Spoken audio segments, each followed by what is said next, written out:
Hello everyone, welcome to Study Biology with Jisha.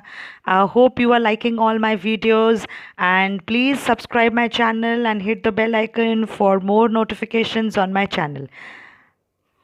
So here I am starting sample set 3 which is about hormones in animals.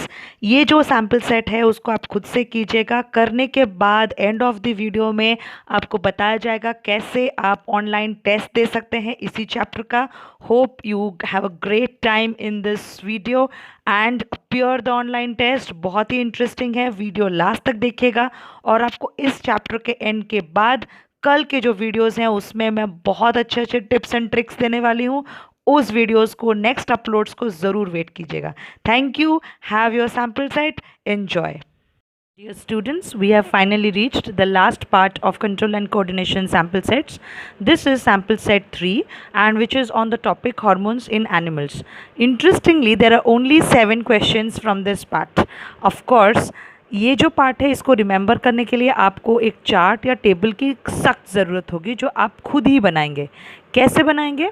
आप 3 columns बनाएंगे एक copy में और उसमें एक column में आप लिखेंगे ग्लैंड्स, दूसरे कॉलम में आप लिखेंगे हार्मोन्स और तीसरे कॉलम में लिखेंगे फंक्शंस। अगर ये आप चाहते हैं कि मैं आपके लिए बना दूं, so you tune in to my next video when I will make a chart for you. But आप फिर कोशिश कीजिए उस चार्ट को बनाने के लिए। सो ये जो सैम्पल सेट 3 है इसमें सिर्फ 7 क्वेश्चंस हैं। आप देख सकते हैं देयर आर ओनली 7 क्वेश्चंस और इसमें 2, 3 एंड इंटरेस्टिंगली 1 मार्क के भी क्वेश्चंस हैं जो कि आजकल 1 मार्क के क्वेश्चंस नहीं आ रहे हैं। हम लोगों का एमसीक्यू बेस्ड और ऑब्जेक्टिव बेस्ड क्वेश्चंस हो गया है सीबीएसई का। स्टिल मैंने ये आपको दिया है क्योंकि अगर आप यहाँ पे 1 मार्क क्वेश्चन सॉल्व कर पाएंगे तो ही आपको आपका कॉन्सेप्चुअल क्लैरिटी होगा जिससे आप एमसीक्यू बेस्ड क्वेश्चंस भी इजीली सॉल्व कर सकते हैं। So here is the 7 questions for control and coordination, last topic which is hormones in animals. मैं आपको बार बार ये बात बता रही हूँ कि आप ये सारे क्वेश्चंस जो हैं ये आप खुद से ही सॉल्व कीजिए, बुक या कोई भी यूट्यूब वीडियोस को ना देखते हुए। आप पहले अभी से प्रैक्टिस के टाइम और पढ़ाई के टाइम आप बुक पढ़िए, अच्छे से लाइन बाय लाइन पढ़िए। उसके बाद यूट्यूब्स में जो मैंने स्टडी बायोलॉजी विद जिशा में जितने सारे वीडियोस एक्सप्लेनेटरी वीडियोस डाले हैं वो देखिए, उसके बाद ही ये आप स्टार्ट कीजिए। ऑफ कोर्स वीडियो के एंड में मैं आपको इसी पार्ट का, ये जो टॉपिक मैंने यहाँ पे दिया हुआ है जिसके क्वेश्चंस, इसी पार्ट का लिंक भी दे दूँगी। अगर आपको कोई प्रॉब्लम है तो वो लिंक से आप वो वीडियो अच्छे से पहले पढ़ लीजिए, समझ लीजिए, then you go on attempting this. खुद से अटेम्प्ट कीजिए। अगर आप खुद से अटेम्प्ट करेंगे तो ही आपका फंडामेंटल जो है वो क्लियर होगा और जितना फंडामेंटल आपका क्लियर होगा उससे ज़्यादा आप उस टॉपिक पे क्लैरिटी आएगा और उससे क्या फ़ायदा होगा कि आप डिफ़िकल्ट से डिफ़िकल्ट हॉट बेस्ड क्वेश्चंस आप सॉल्व कर सकते हैं। हाँ, ये अभी जो हम पहुंच गए हैं जिस पार्ट पे सैम्पल सेट 3 पे जो पहुंच गए हैं, ये डिक्लेयर करता है कि हमारा PT1 या पीरियोडिक टेस्ट 1 का कोर्स जो है वो कंप्लीट हो गया है। इसके बाद आपका जो एग्ज़ाम है वो पीरियोडिक टेस्ट 1 है और पीरियोडिक टेस्ट 1 का जो टेस्ट है वो बायोलॉजी के 2 ही चैप्टर्स पे जनरली डील करेगा, वो है लाइफ प्रोसेस और एक है कंट्रोल एंड कोऑर्डिनेशन। तो मैं जो नेक्स्ट वीडियो डालने वाली हूँ और अपलोड करने वाली हूँ यूट्यूब में, उसमें मैं आपको 2 वेरी इंपॉर्टेंट थिंग्स बताऊंगी PT1 के बारे में। एक है कि आप PT1 के लिए लॉकडाउन के समय में कैसे प्रिपेयर होंगे और दूसरा है कि पेपर कैसे क्रैक करेंगे। PT1 एग्ज़ाम एक क्लास 10 के बच्चे के लिए बहुत इंपॉर्टेंट होता है क्योंकि ये इंटरनल एग्ज़ाम है और इसके जो मार्क्स हैं वो बोर्ड में ऐड होते हैं, आपको सबको पता होगा। और एक बहुत इंपॉर्टेंट चीज़ है, जिस भी एग्ज़ाम इस बार आप देंगे क्लास 10 में, उसमें बायोलॉजी का जो वेटेज है, जिस मार्क है, जो टोटल साइंस में बायोलॉजी का जो मार्क है वो हाईएस्ट ही रहता है।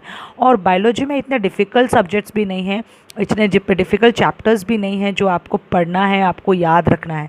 जितना मैंने आपको वीडियोस दिया है और जितना मैंने आपको क्वेश्चंस दिया है, उसके अलावा अगर आप एनसीईआरटी बुक के इन टेक्स्ट और एनसीईआरटी बुक के जो एक्सरसाइज क्वेश्चंस हैं वो कर लेंगे और ये सब चीज़ों के बाद, इस सब में आप क्लियर होने के बाद एनसीईआरटी एग्जाम्पलर करके जो बुक है वो आप सॉल्व कर देंगे तो आपको डरने की बिल्कुल ज़रूरत नहीं। आपको 95 या 98% से ज़्यादा बोर्ड्स में आपके साइंस में ज़रूर और ज़रूर आएंगे, मैं आपको गारंटी देती हूँ।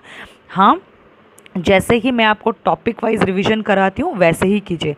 इसके अलावा जितने सारे अदर्स टिप्स हैं वो मैं आपको मेरे नेक्स्ट वीडियो में ज़रूर से ज़रूर आपको बताऊँगी। फ़िलहाल what you do is you complete all the topic wise questions that I have given on this two chapters. ये 2 चैप्टर्स आपके क्लियर हो जाने के बाद आज ही इसी ही वीडियो में मैं आपको इसी चैप्टर का एक ऑनलाइन टेस्ट भी दे रही हूँ जो कि डिस्क्रिप्शन बॉक्स में है। आप ध्यान से सुनिए, डिस्क्रिप्शन बॉक्स में एक ऑनलाइन टेस्ट भी इसी ही चैप्टर का है, कंट्रोल कोऑर्डिनेशन का। आप वो ऑनलाइन टेस्ट ज़रूर से ज़रूर दीजिए। आपका जो रिज़ल्ट है वो आपके ईमेल अकाउंट जो आपने वहाँ पे सबमिट किया होगा उसमें डायरेक्टली आ जाएगा। आपको ये पता चलेगा कि एग्ज़ाम देने के बाद आपको कैसा फ़ील हो रहा है। ऑफ कोर्स वो एक MCQ बेस्ड टेस्ट होगा, जैसे last time life process chapter में मैंने किया था। वो टेस्ट होने के बाद मैं आपको नेक्स्ट वीडियोस में इस PT1 क्रैक करने का टिप्स भी दूंगी। और अगर इसी चैप्टर में इसी टॉपिक पे, जिस टॉपिक पे आप क्वेश्चंस अभी देख रहे हैं, किसी भी that is hormones in animals, अगर कोई भी डाउट है तो इसी वीडियो के एंड में मैंने वो लिंक दिया है जिसमें मैंने ये चैप्टर का ये पार्ट एक्सप्लेन किया है। वो और एक बार आप देखिए और देखने के बाद ये सॉल्व कीजिए। Happy self assessment and all the best for the online test. I love you all.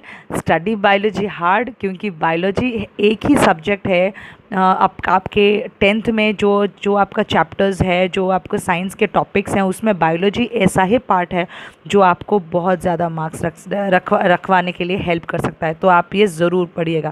Thank you and have a nice. जैसे कि आपको मैंने बोला था कि I will be having online test, the link is there in the description. आप description box में जाइए, ऑनलाइन टेस्ट का जो लिंक है उसको क्लिक कीजिए, ऑनलाइन टेस्ट दीजिए। ये जो चैप्टर है वो है कंट्रोल एंड कोऑर्डिनेशन का। आपका जो रिजल्ट और स्कोर है वो आपके ईमेल आईडी पे पहुंच जाएगा। Hope you have a great online test. All the best.